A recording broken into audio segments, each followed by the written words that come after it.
Explore today's must-have trends and innovative styles at Mrs. B's Clearance and Outlet. Shop one-of-a-kind finds in today's must-have trends. Explore wall-to-wall deals, furniture, flooring, mattresses, home accents, seasonal favorites, and more. Discover unique new home decor, pillows, accessories, and more. There's something perfect for your style and budget. There's new inventory every day at up to 80% off suggested retail. Discover the style and savings of Mrs. B's Clearance and Outlet. When it comes to quality sleep, Ashley has you covered with top mattress brands at winning prices and with special financing options available. You can snooze now and pay later. Plus, your mattress purchase helps give the gift of better sleep to children in need and U.S. Special Operations Forces. Visit your local Ashley store or shop online today and make every snooze count. Financing is subject to credit approval. See store or ashley.com for details.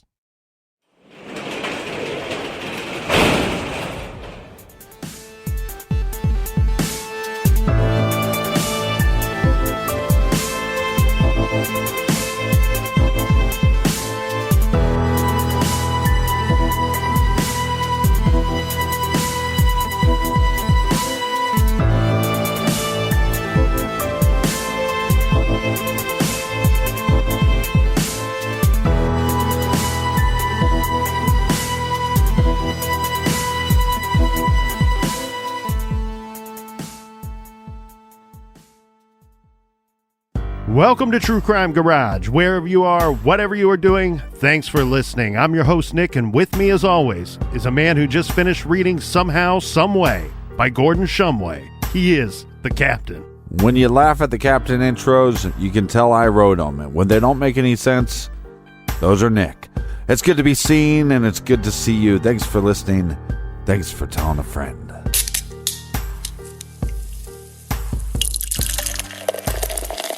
Today we are featuring Pink Drink by Hi-Wire Brewing. Garage Grade 3 3/4 bottle caps out of 5. Pink Drink is a tart wheat ale brewed with lemongrass and raspberries with an ABV of 4.2%. All right, a round of drinks and a big cheers to Trey and Anna in Atlanta, Georgia. And a big shout out to Jessica in Montgomery, Alabama. Next up, we have Kayla in Mountain Brook, Alabama. Shout out to all the Frederico Kitchens fans. And a big cheers down under to Trevor from Perth, Australia. Next up, we have Dave W. in Wall, New Jersey. And last but certainly not least, cheers to Rachel Von Rhine in Medford, New Jersey. Everyone we just named went to truecrimegarage.com and contributed to this week's beer fund, and for that, we thank you. And we're a little bit behind, so be patient, or we'll kick you off the list. And that is enough of the business. All right, everybody gather around, grab a chair, grab a beer. Let's talk some true crime.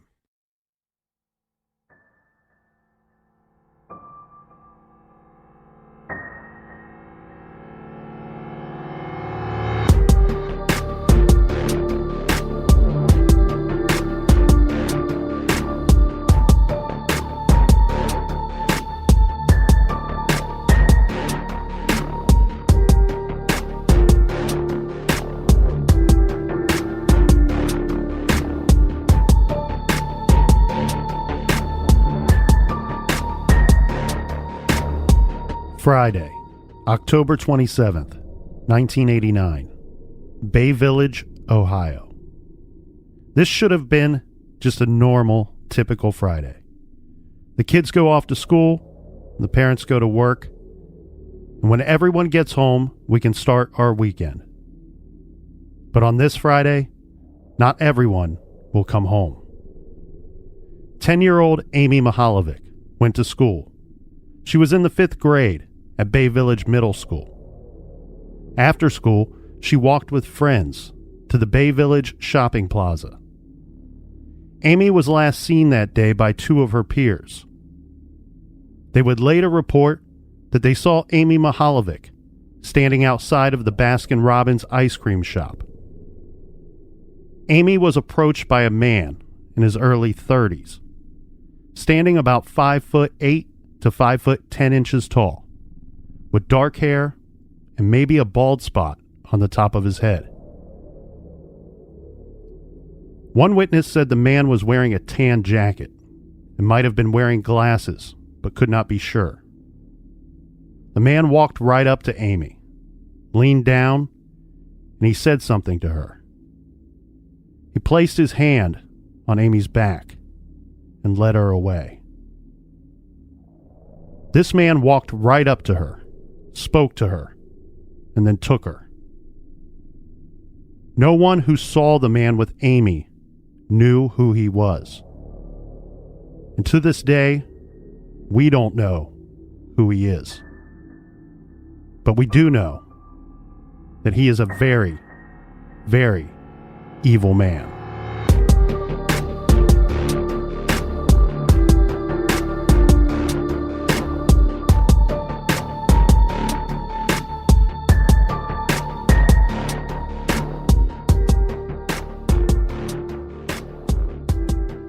I want to jump right into a very detailed timeline. Now, there are pretty good timelines out there regarding Amy's case and what went on the day she went missing.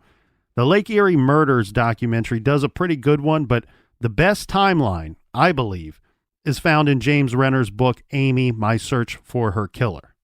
There's a chapter in there called Minute by Minute, and this chapter is by far the most detailed account of the day that Amy was taken. I'm not going to read the minute-by-minute chapter, but most of the following is ripped right from the pages of Renner's very good book. Before we get into this timeline, it's important to note a few things. One, Amy is in the 5th grade, and her older brother Jason is in the 7th grade. They both attend Bay Village Middle School. Now, Bay Village is a very nice small town. It's what I would call it's got a suburb feel to it. It's upper middle class. And at one time, it was listed as one of the safest cities probably in the nation. Now, October 27th, 1989, the day Amy was taken, it was a particularly warm day that day in Bay Village. A little after 6 a.m., Amy woke up and dressed herself. She picked out green pants and a pale green sweatshirt with lavender trim. She slipped on her favorite earrings. These are silhouettes of horse heads rendered in turquoise mounted on gold studs. On the way out the door, she put on a white windbreaker. She slipped on a pair of black riding boots laced up the front. She grabbed her blue denim book bag with red piping around her shoulders. Outside, she climbed onto her blue antique bike and met up with two friends, Kristen and Katie, from down the road. The three rode together to Bay Village Middle School. Amy was seated at her desk in Mrs. Stewart's classroom before the bell rang at 7:50 a.m. The students attended an assembly before lunch that day. At the assembly, they listened to Police Officer Mark Spetzel talk about safety and stranger danger. At lunch, Amy ate spaghetti in the school cafeteria. Classes let out that day at 2:10 p.m. for the 5th graders. Normally, Amy would get on her bike and ride home, but this day she left the bike behind, instead asking a friend, her name's Olivia, if she could walk with her. The two are walking, but this is not in the direction of Amy's home. In fact, Olivia mentions to Amy, "You never walk this way," to which Amy replies, "I'm meeting a friend," or "I'm meeting a family friend." Which those comments are extremely different, but it has been reported both ways. When the two were approaching the Bay Village Square Shopping Center, Amy informed Olivia that the shopping center was her destination, and then the two parted ways there. A classmate of Amy's named Haley then saw Amy walk toward a black van, but then Amy stopped, stepped away, and walked toward the Baskin-Robbins store. Amy did not go into the ice cream shop.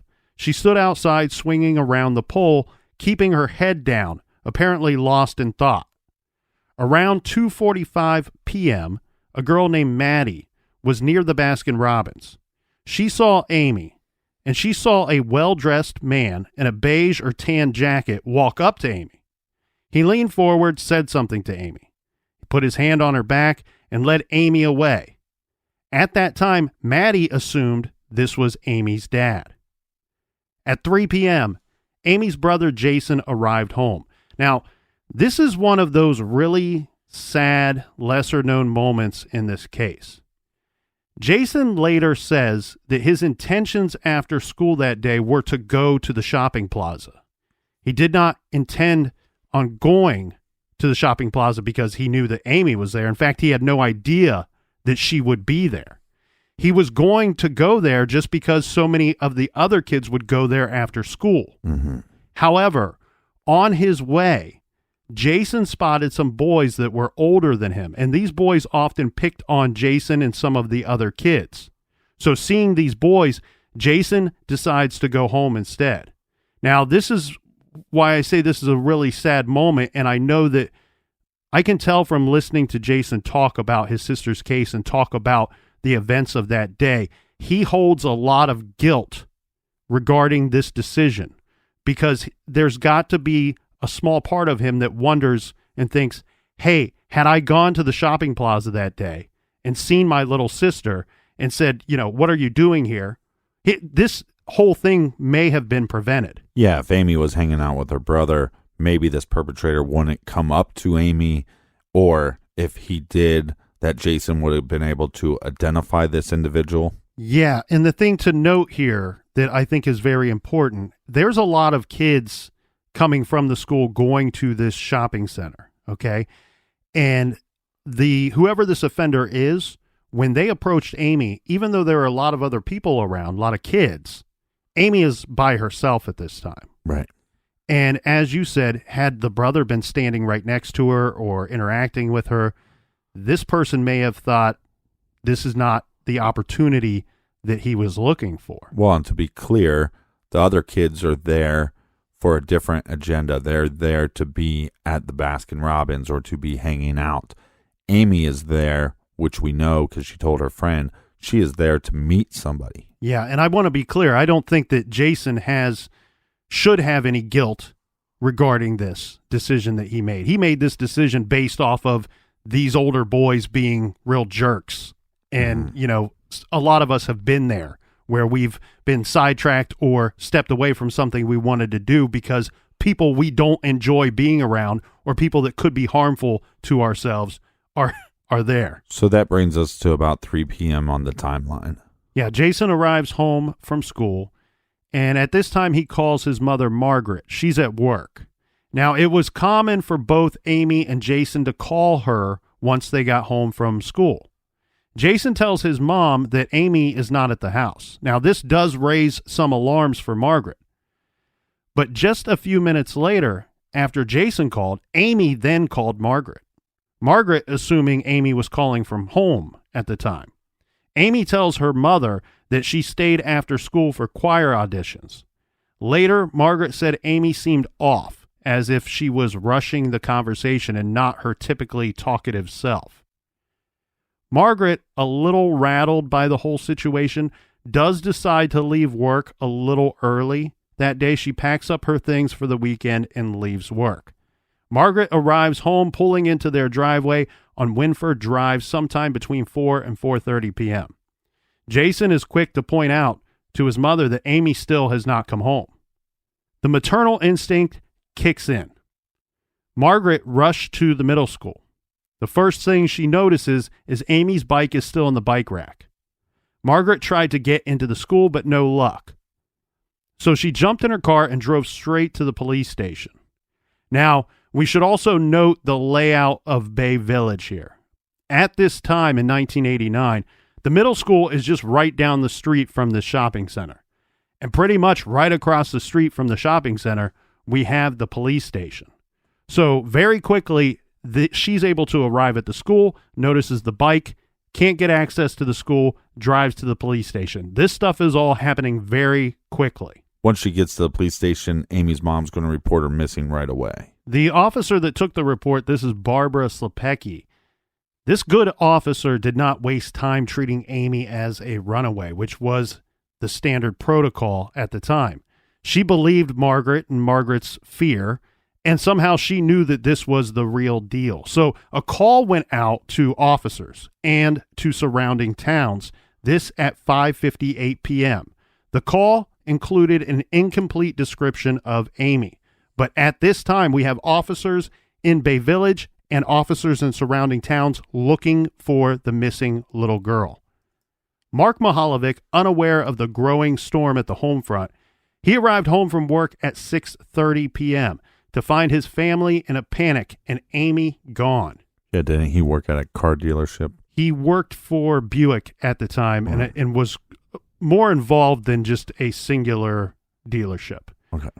Mark spent the rest of the evening scouring Bay Village with a friend. He drove his car up and down every street, this between his house and Holly Hill Farms, which is important to the family because Holly Hill Farms is where Amy would ride horses. This was a big-time hobby of hers.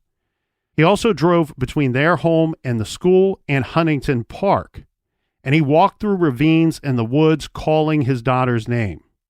At 11 p.m., thanks to the efforts of Jean Sabo, she was the mother of one of Amy's closest friends, and she was on the PTA at Amy's school. She took a picture that she had of Amy, her school picture, to the local news channels, and then they broadcast Amy's picture with her name, requesting help or information regarding the missing little girl. Amy was described as 5 foot 10 inches tall and weighing around 90 pounds with shoulder-length, dark blonde hair. We need to get to one very important aspect about this case and information that we know that could help us find who took Amy. Now, it was not immediate. It was not right away that the authorities learned that there was previous interaction between the abductor and Amy Mihaljevic. What they do learn from talking to Amy's friends. So some of her classmates told police that Amy had said she was going to the shopping center for a gift for her mother with a stranger who claimed to be a friend of the family. Now, from the local newspaper here, I'll read this. Amy was last seen alive by a classmate in the afternoon of October 27th, talking to a man outside the Bay Village Square shopping center. Her classmates told police Amy had said she was going shopping for a gift for her mother with a stranger who claimed to be a friend of the family. A neighbor told police that Amy had received a telephone call at her home before her disappearance from a man claiming to be a friend of Amy's mother, Margaret Mihaljevic. The neighbor said the man told Amy her mother had received a job promotion and invited the girl on a secret shopping trip to get Mrs. Mihaljevic a present. Mrs. Mihaljevic has said she was not promoted at her work. At the time, Margaret Mihaljevic is working at the Trading Times. This could have been a bit confusing for Amy, okay? There are things in this case where the abductor, I believe, got lucky on some things. The first being this.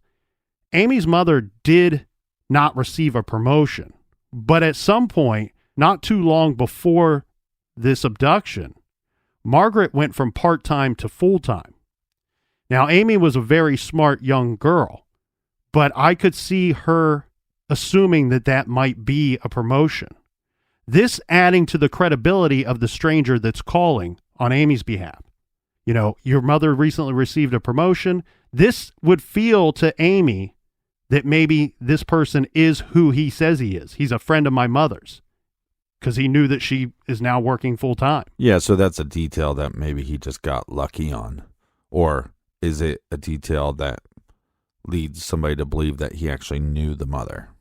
Correct. Yeah, that's the way that they're going to go with the investigation at that time. So when she's first missing, they're talking to all of her friends and people at the school and people at the shopping center. As soon as they find out this detail, they being the authorities, find out the detail about the phone call, now they're really looking into Margaret Mihaljevic, anybody that she worked with, anybody that she knew, as well as Mark Mihaljevic, same thing. People he worked with, people that he knew, and really anybody that knew the family or people in the neighborhood. This is a very interesting aspect to this case.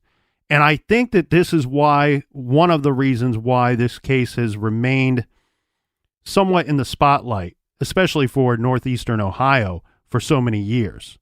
Because of there are a lot of abductions and a lot of missing persons cases where somebody just simply vanishes. And what I mean by that is there's no eyewitnesses.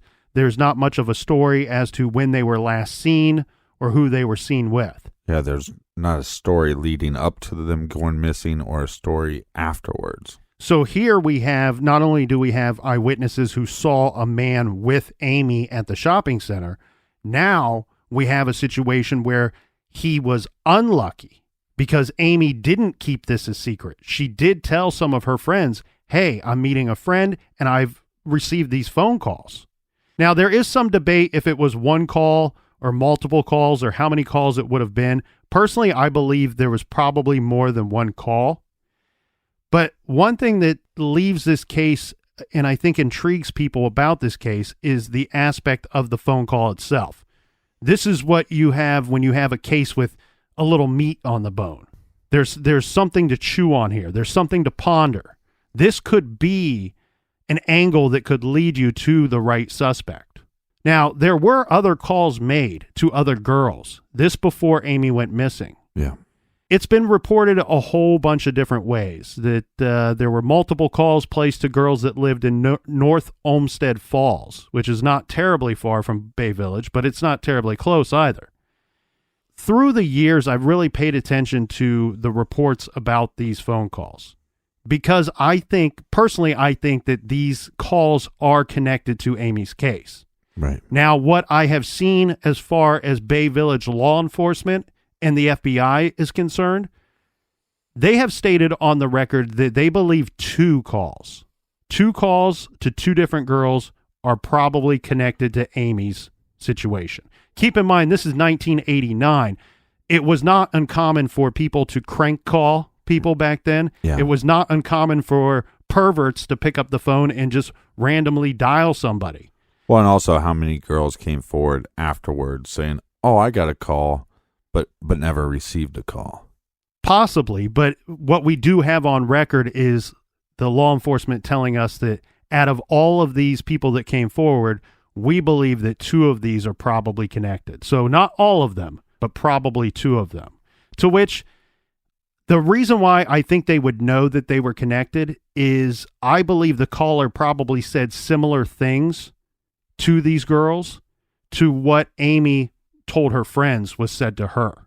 That's your way to connect these two. Now, in those two situations, luckily, those two girls decided to hang up on this man and not meet him somewhere. Again, this goes back to where I think Amy got fooled. She got tricked because this guy got lucky. Your mom received a promotion. We know she went from part-time to full-time. I think this was perceived by Amy to be that promotion that he was talking about. So there were other calls made. Now, many years later, and I've followed this case since 1989. So I'm always very intrigued when I find out some new information. It wasn't until last year, and this was through Bill Huffman and through James Renner, that I learned a small detail about that phone call. It sounds to me like Amy was pretty thorough and pretty detailed when she told these two friends about the phone calls, because she stated, we know this little fact here, this little detail here, right, that the caller, the man, told Amy that we have $40 or $45 to spend on your mother's gift. And by the way, because you're helping me and you're helping us out, whatever's left over after we purchase the gift, you can just keep, or we'll buy something for you. Right. So that's an interesting little detail.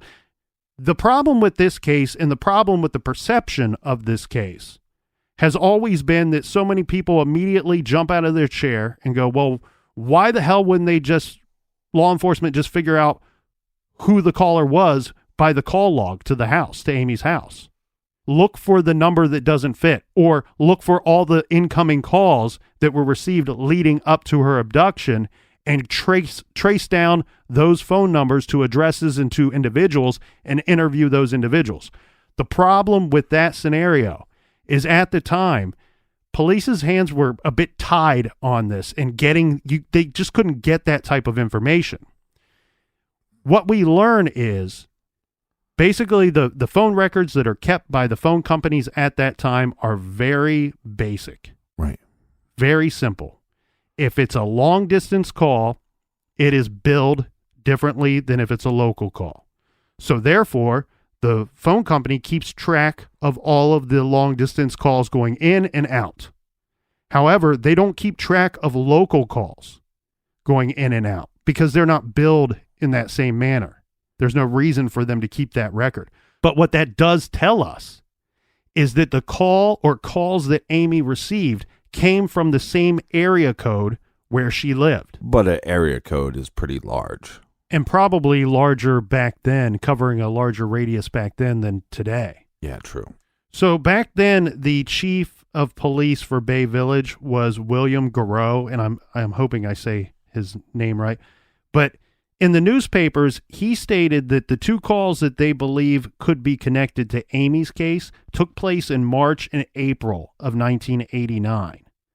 Here's an interesting thing to ponder. We know that the call to Amy was local.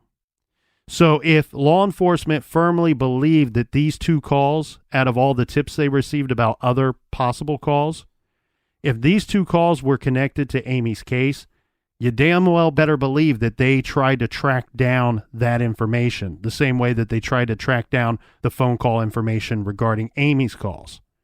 So what we can gather from that is that wherever these two calls that they believe were connected to Amy's case were located, the individuals that were received these calls, we can figure out from there that those must have been local calls as well, because they were unable to track down the offender based off of that information.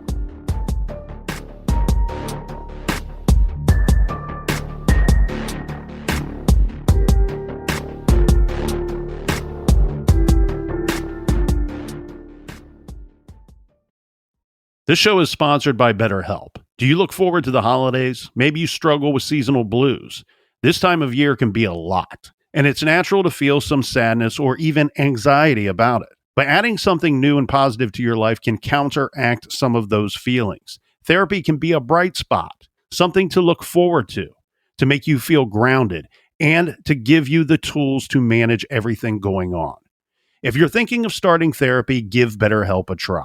It's entirely online, designed to be convenient, flexible, and suited to your schedule. Just fill out a brief questionnaire to get matched with a licensed therapist and switch therapists at any time for no additional charge. Find your bright spot this season with BetterHelp. Visit BetterHelp.com/garage today to get 10% off your first month. That's BetterHelp, HELP.com/garage. Explore today's must-have trends and innovative styles at Mrs. B's Clearance and Outlet. Shop one-of-a-kind finds in today's must-have trends. Explore wall-to-wall deals, furniture, flooring, mattresses, home accents, seasonal favorites, and more. Discover unique new home decor, pillows, accessories, and more. There's something perfect for your style and budget. There's new inventory every day at up to 80% off suggested retail. Discover the style and savings of Mrs. B's Clearance and Outlet. Rosetta Stone is the language learning program with a lasting impact. I've been using their app to learn French, and it's not just about memorizing words, but actually having real conversations. And it's not just French. They offer 25 languages. Right now, Rosetta Stone has an awesome holiday deal, 50% off their lifetime membership. Every language, unlimited access forever. For anyone keen on diving deep into a new language, check out rosettastone.com. It's a game changer.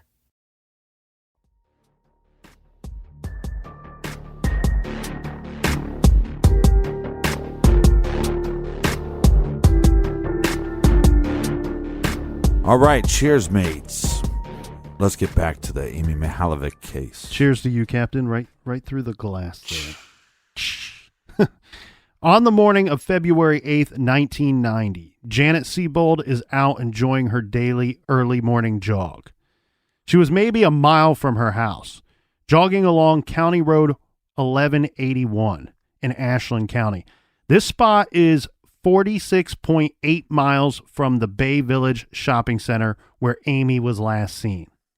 That morning, Janet spotted something maybe 20 feet off the west side of the road. Mind you, for those new to this case, this area is very rural. These are large farmland properties. Whatever Janet thought it was that she was seeing, it was enough to grab her attention, so much so that she stopped jogging and walked toward the object, taking very slow steps. Soon, Janet got close enough to make out that she was looking at the motionless body of a human, lying face down in the mud. Janet ran to the nearest home and pounded on the door, and Patricia Kidd opened up the door. So when Patricia opens up the door, Janet is on the front porch and she is crying uncontrollably. What she says is, "I think I found a body. Call the police. Why did it have to be me that found it?" Yeah, I can imagine how devastating that would be, especially to find the body of a child. Yeah, and I believe that Janet was aware of, judging by the size of what she was looking at, she Right. probably knew that it was a child. They did call the police, and the police arrived very quickly on the scene.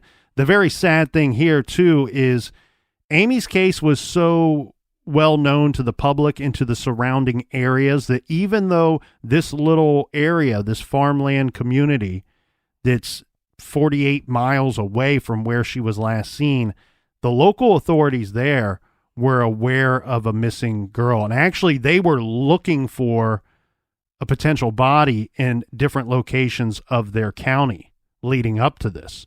So when they get this call, it's kind of one of those situations where they're like, shit, we might know without even being there what we're actually responding to. And everybody's looking for this little girl, and we may have found her dead in our county. And they were able to confirm that probably very quickly on site, but they confirmed it through dental records later that day. So it was confirmed that what everyone suspected, they had found the body that belonged to Amy Mihaljevic. Does the autopsy give us any clues or any information? It does give us some information. I'm going to read from Emily Thompson's book, Unsolved Child Murders. She has a chapter in there on Amy Mihaljevic, and it reads, "The pathologist had even more disturbing news for Margaret and Mark Mihaljevic. Not only did he confirm that Amy had been murdered, but she had been brutally stabbed in the neck 3 times and bludgeoned over the head with a heavy object. It was a violent death for a young child." Now, the autopsy report was never released to the public, but this author, Emily, states that she was able, in her research, to obtain a copy from the Ashland County Coroner's Office. And she goes on to say that when Amy's body was found, she was fully clothed, except for her shoes. Her genitalia showed no signs of trauma. However, a spot of blood was discovered in her underwear. The stab wounds to the neck had severed the carotid artery, leading to her death. There was also a post-mortem stab wound to her chest. Disturbingly, her nails were irregularly broken, suggesting that she had attempted to defend herself from the man who had so brutally killed her.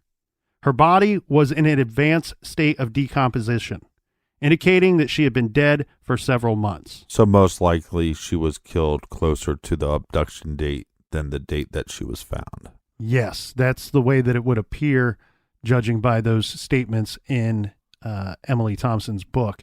I do want to further that information a little bit, because James Renner has said that he was able to see the autopsy report. And I can't remember if he had to go through from memory later when he spoke about it, or if he was able to take notes, because Captain, you've seen Zodiac. Remember when Robert Graysmith is trying to see some of the case file from one of the murders in the Zodiac murders? Yeah. And they're like, yeah, we'll let you look at it, but you got to go in there with nothing. We can't have you jotting this stuff down or making copies or anything like that. You can go in there and take a quick look at it, and you're going to have to remember whatever you see or read. That's actually more common than people think.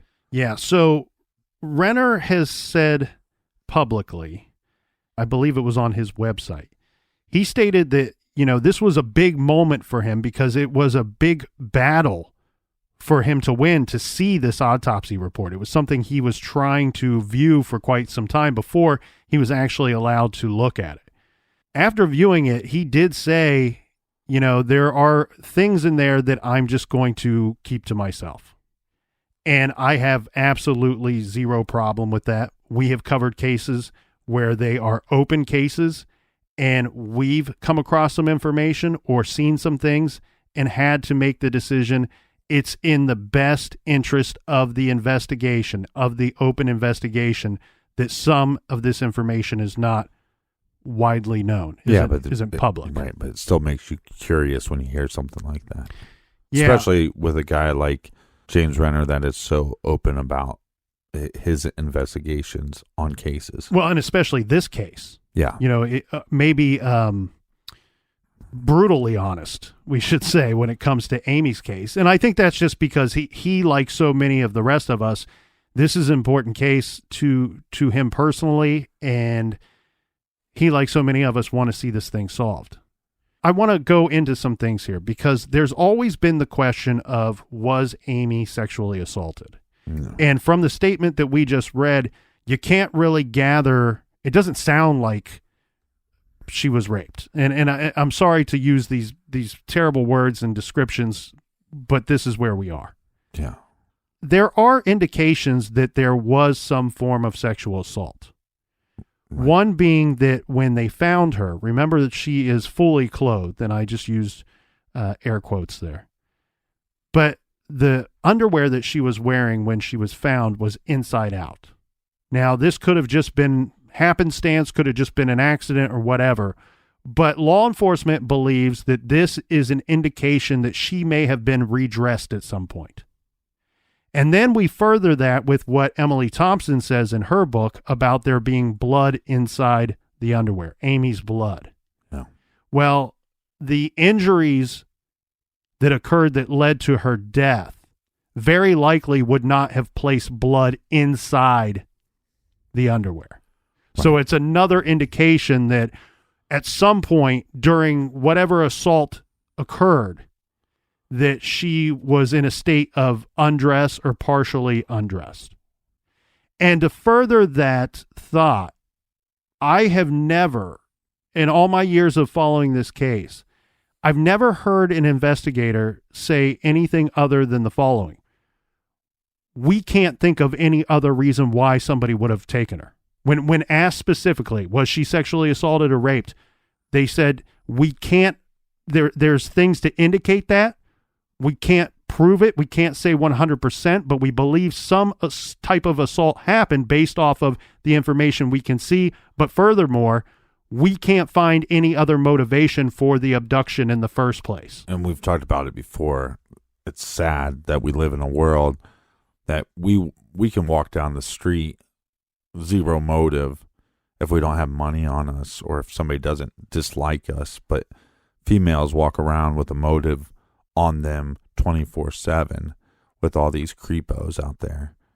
And so, yeah, I mean, it doesn't make any sense why somebody would take her again, unless you go with the angle that this person was actually close to the family and it's some kind of revenge for some reason. But if they don't have any evidence that are pointing them into the direction of somebody that actually knew the family or somebody that was mad at the family, the mother or father, then what other motive would there be? Mm-hmm. And if you believe that the other two phone calls to the other girls are, in fact, connected, we can't say 100%. Right. But if you believe those to be connected, then that takes away from revenge as well. Well, just even if there's this one call that's connected, mm-hmm. It's difficult, though, too, because there's no trauma in that area, but you could have a situation where, it's a stretch, but, there's medical conditions like micropenises and things like that might not actually leave trauma. Well, and the other thing that you have to wonder, I mean, it was 100 days, 100 or so days after the abduction that the body's found. So we have months of decomposition going on. Yeah. What is lost through that time? Remember, we talked about when we watched the Adnan Syed special on HBO, they titled one of them, Time is the Killer. Yeah. Again, we have a situation here. Time is the killer in this case because it's the killer of evidence that could have been on or around her body. All this decomposition takes place. Again, this is another situation where I really feel that this offender is not like super sophisticated. This is not a Hannibal Lecter type where he's just so much more brilliant than the law enforcement officers and investigators working the case. This is another situation where I believe that he again got lucky. That I believe that this body, there is reason to believe that the body was very likely there for quite some time. And I mean in the field.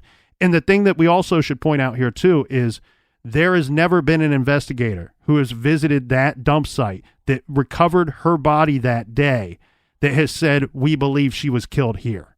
Right. Everybody has always said the amount of blood, the amount of blood from that attack, she had to have been killed elsewhere and then later transported to that location. Now, Renner, as well as some others, have stated that there was a sapling or some type of plant growth that had grown through one of the articles of clothing that Amy was wearing. They can't say for certain how long it would have taken that plant growth to protrude and go through the clothing, but what they can say is that is an indication that she was in that field for a long time before being discovered. Now, what's your gut feeling? Like, if you had to give it a percentage of motive, do you have a percentage of what you think it was, the motive being rape? Oh, to me, 100%. No, I cannot. I agree. It's and even if the guy's doing some kind of sexual assault, it's rape. That's what it is. This idea of whatever happened, even if there wasn't penetration or whatever, it's rape. That's what it is. And the amount of fear that she had to go through is, it's horrible to think of. From Emily Thompson's book, the Broken Fingernails, Amy's Broken Fingernails, pointing out that she defended herself. I've always believed that she fought back, and I've always believed that the motivation for the abduction was sexual in nature. Where I have a break in the case, in the motive of the offender, is I'm unable to determine or to decide if the abductor knew in advance that he was going to kill the victim. I've always kind of believed that the motivation was sexual and that the killing may have happened because she fought back, and that maybe that was not the intention of the abductor. Now, obviously, we will never know that until this offender is apprehended, and if they choose to tell us what their motives and motivations were. But that's always been my thought. 100% this was a sexually motivated crime. The other thing that comes into question here is not only how long was the body in the field, but how long was Amy kept alive? If in fact the motivation for the abduction was sexual in nature, and this offender went to all of these high-risk activities to abduct her, it's thought that he would want to have spent some time with her. So one thing that we should point out based off of the autopsy information is that at some point Amy consumed what is, I believe it's listed as a soy-based protein product. Now, that doesn't tell us exactly what she consumed, obviously. Right. And again, that might lead towards some of the decomposition that took place. But there's been a lot of speculation on this of what it could have been that she could have consumed. The people that think that she may have been killed very quickly after the abduction, they point to the fact that she did have lunch at school that day. And according to Renner's book, it was spaghetti. There have been other people that have suggested that this type of product that we find this to be very similar to what you might find on pepperoni pizza.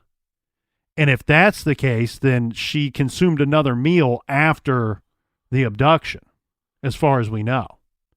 Other people have pointed out that it could have been from something like Chinese food. So there's a lot of thought there and a lot of speculation on how long she was alive and captive. But we have a pretty good idea of what she left school with, like what she was wearing. Very good, very descriptive. Mm-hmm. I mean, from everything to her outfit, to her jacket, to her book bag, some of the contents of her book bag, the type of shoes she was wearing. She was wearing riding boots, as well as the earrings that she was wearing. That is a huge factor in this case. And I've actually always believed that this would be what would find and hang the killer. Okay? Because some of these items that she left her home with that day, the day she was taken, some of these items have never been, they weren't recovered with her body, and they've never been found since then. So let's go through that again real quick. She was wearing to simplify it, she was wearing a green jogging outfit, a white nylon jacket, and black ankle boots. These are decorated boots with silver studs, and she had on those turquoise earrings. These earrings are shaped like a horse head. She was also carrying a black leather folder decorated with the Buick 3 chevron logo with the words "Best in Class" embroidered on the front. So, what we need to point out here, where I said earlier she was found fully clothed, and I said I'm using air quotes there. What was not found is her white nylon jacket, her book bag, the earrings, the riding boots, and the folder, the Buick folder. Those items were never found. Now, what is interesting, I think it was in 1997. It was years after the abduction and the murder of Amy Mihaljevic until they released that information. You know, they knew at the time these items are all missing. The killer either kept them on purpose or kept them on accident. Yeah. Or they were discarded of elsewhere. So the boots are missing and the earrings are missing. Boots, earrings, folder, book bag, and the nylon jacket. So when the police and FBI present this information to the public, they come out and they say, look, these earrings were missing, this folder was missing, the boots are missing. What they purposely left out was the nylon jacket and the book bag. Right. And it was Bill Huffman that asked the chief of police, the current chief of police, why did you not include that back in, if it was 97, back in 97 when you released that information to the public? And Spetzel says that that's for good reason. You don't want to muddy the waters too much here because the nylon jacket that she was wearing is super common. There's thousands of them. The book bag that is missing, it's very, again, common. Right. There's thousands of them. It's not unique. It's not specific to Amy. What is unique and specific to Amy are these earrings. These are like almost one-of-a-kind earrings. The boots, they're riding boots. Anybody that rides horses, they know that there are commonly made boots, mass-produced boots, and then there are also some boots that are not common, that are one-offs, that are made special. This would be a very uncommon item, especially for a young girl. You would expect most to be wearing, tennis shoes. Right, but this makes me think that the person that took her knew that these items were indicators. And what I mean by that is maybe they worked at the place that she took riding lessons. And so by taking these items away, maybe they would not know that she was wearing them that day. But if she was seen with that maybe that would be a clue to lead them back to somebody. Does that make sense? Yeah, well, yeah. And the other thing, too, that was missing is that black leather folder decorated with the Buick 3 chevron logo and the words "Best in Class." Right. This is embroidered. This is not, Trapper Keeper. This is not go to Kroger or to CVS and pick up just any general folder for my child to take to school. Right. This is a very specific, very unique folder. This was actually something that was made by Buick. Remember, Mark is employed by Buick at the time. This is something he received at work. There's not a lot of them. It's awfully fancy. and he gives it to his daughter to use for school. So the thing that the police pointed out when they come out with this news conference is they say, everyone out there, look at these items. Look at the earrings. Look at the riding boots. Look at the black folder. Any of these items, if you know someone that has 1, 2, or all 3 of these items, we want to talk to you because we want to talk to them. That was something that I personally thought at the time when they came out with that information, I thought it might not be long. It might not be long until they find out who killed Amy. But these items are obviously items that are easily to discard. But you also just wonder, with the weird connection with this case, if this person was obsessed with Amy on some level, that I would assume that they would keep these items, at least a few of them. Or maybe even just one. It's not terribly uncommon, one, for particularly serial killers. And I don't know that we are dealing with a serial killer here. It could be some type of serial offender. But it's not uncommon for them to keep trophies or ways of remembering their victim or victims. So that's one possibility, that the killer is actually, with thought and effort hanging on to these items. That is a possibility. And then, like you said, it's also a possibility that they transported the body and then just discarded of these items simply by throwing them in the trash. Right, and maybe they also thought that this would be a way to identify her faster. Yeah, and the thing, too, is, see, that I thought about that for a long time and questioned that myself. I really think that I don't see any effort made on behalf of the killer to slow down identifying the body of being that of Amy Mihaljevic. We don't have fingers removed, the head removed.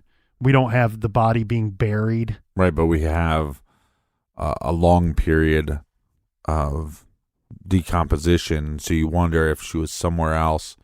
He let her sit there long enough so the decomposition process is further along, and then he discards of her. Right, but it was no trouble to identify the body as being hers. Right, fair enough. Personally, I think that if what they were worried about, her being identified as Amy Mihaljevic, as the victim that he abducted, if that was truly what they were worried about, I think that this individual would have buried her somewhere. And fortunately, he did not, because unfortunately, had he done that, there's a chance she may have never been found. And then that's a whole new set of problems and issues for the case. The other thing, too, that I should point out is, and I think this is a big reason why, not only do you know anybody that has these items that were missing from Amy, not only does that mean the killer, but could the killer have given any of these items away? Right. When we talked about the Green River Killer, Gary Ridgway, he'd get these victims, he would take jewelry or other small items from them, and he would sell them at his garage sales or give them to coworkers or to his wife and say, hey, I bought you something, or hey, I found something for you.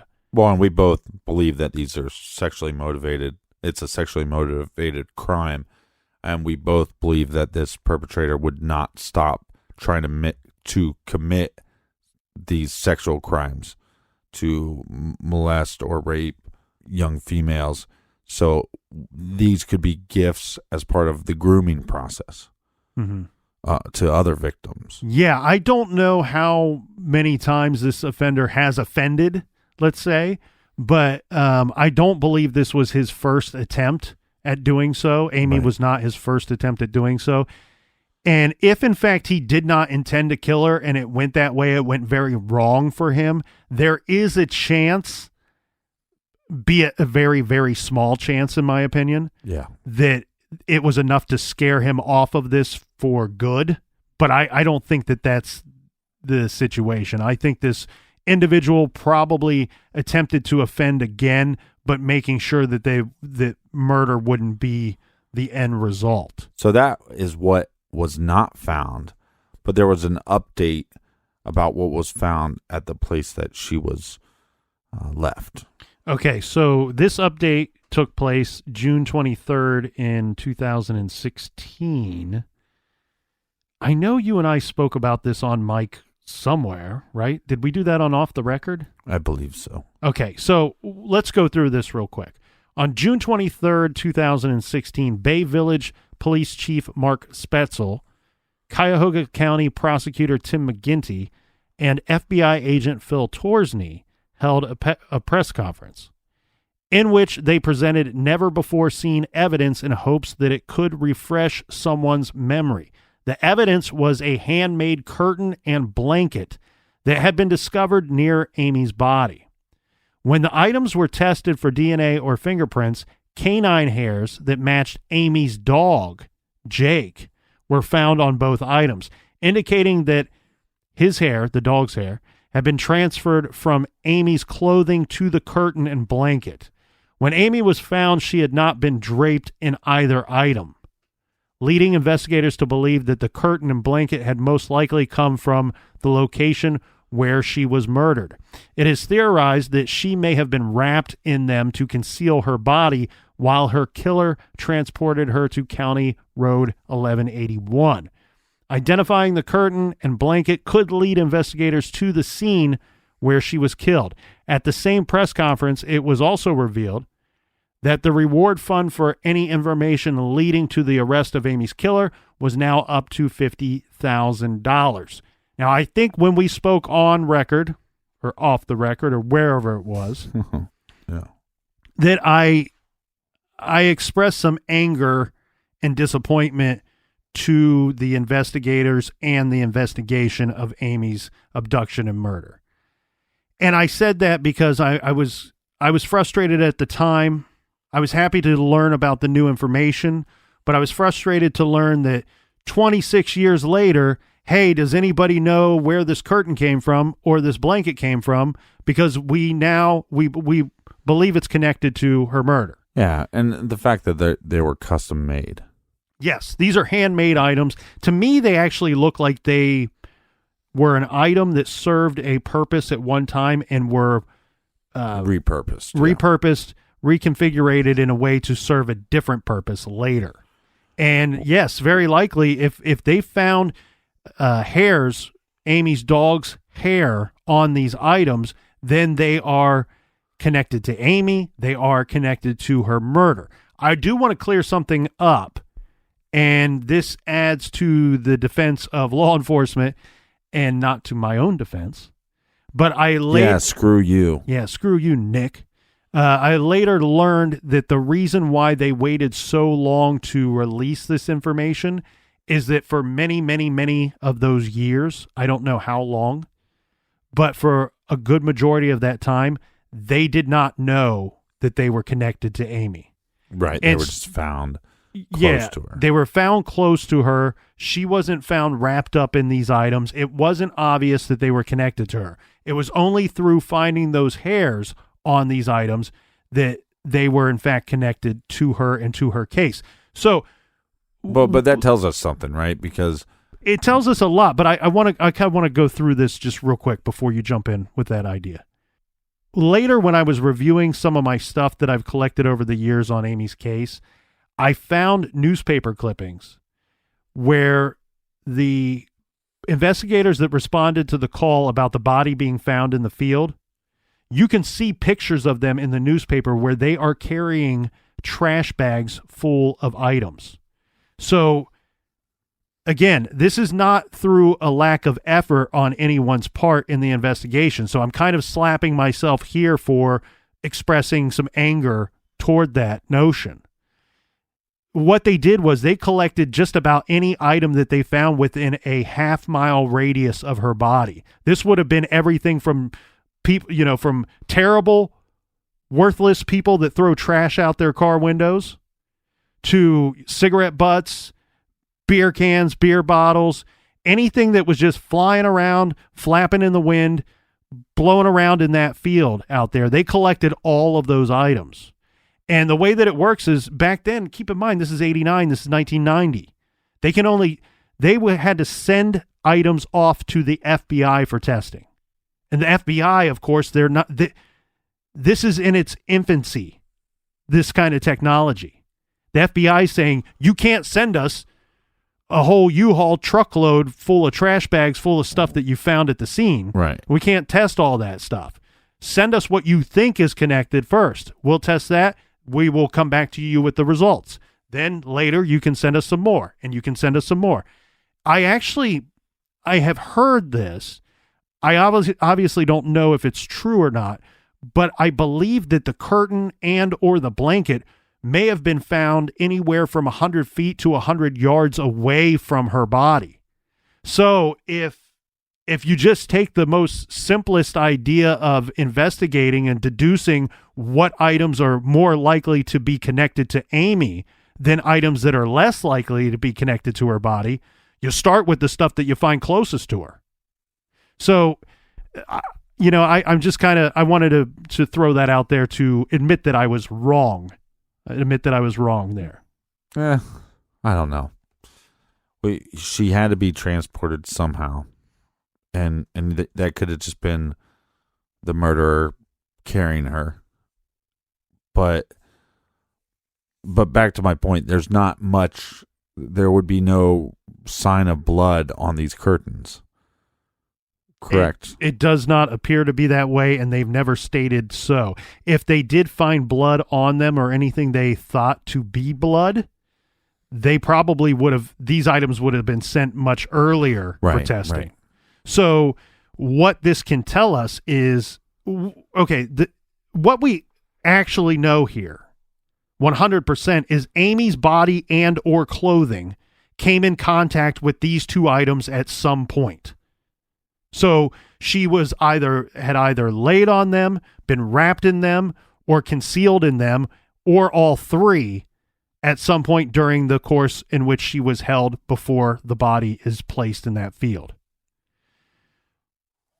The thing is, with there being no blood on it, it would point more towards that these items, while they may have been in the general vicinity of where she was attacked and killed, these items likely were not applied to her body or clothing until the bleeding had stopped. Right. To put it as, plain and simple as we can. Yeah, So I think it's likely that these two items were used for one or two purposes. One, transporting the body, and maybe concealing the body in the field. Because keep in mind, if she was out there for close to 100 days, or about 100 days, that body was not spotted by anybody. So these items are very important. That really makes me wonder, because it is a pretty open field at that point. It makes me wonder if people actually saw this when they're driving by and they just didn't stop because it didn't look like anything recognizable at the time, or if she just wasn't out there that long. Well, that's something that we can really dive into in the next part here. But that is a good question. That's something interesting to think of.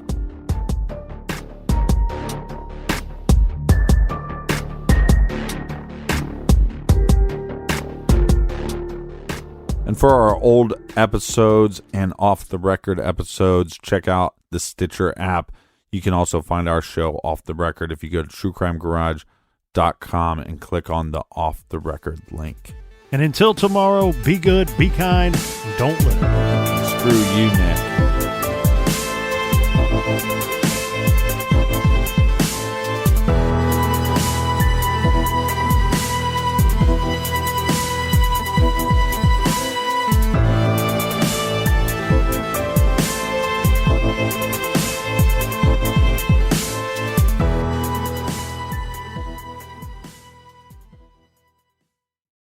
Explore today's must-have trends and innovative styles at Mrs. B's Clearance and Outlet. Shop one-of-a-kind finds in today's must-have trends. Explore wall-to-wall deals, furniture, flooring, mattresses, home accents, seasonal favorites, and more. Discover unique new home decor, pillows, accessories, and more. There's something perfect for your style and budget. There's new inventory every day at up to 80% off suggested retail. Discover the style and savings of Mrs. B's Clearance and Outlet.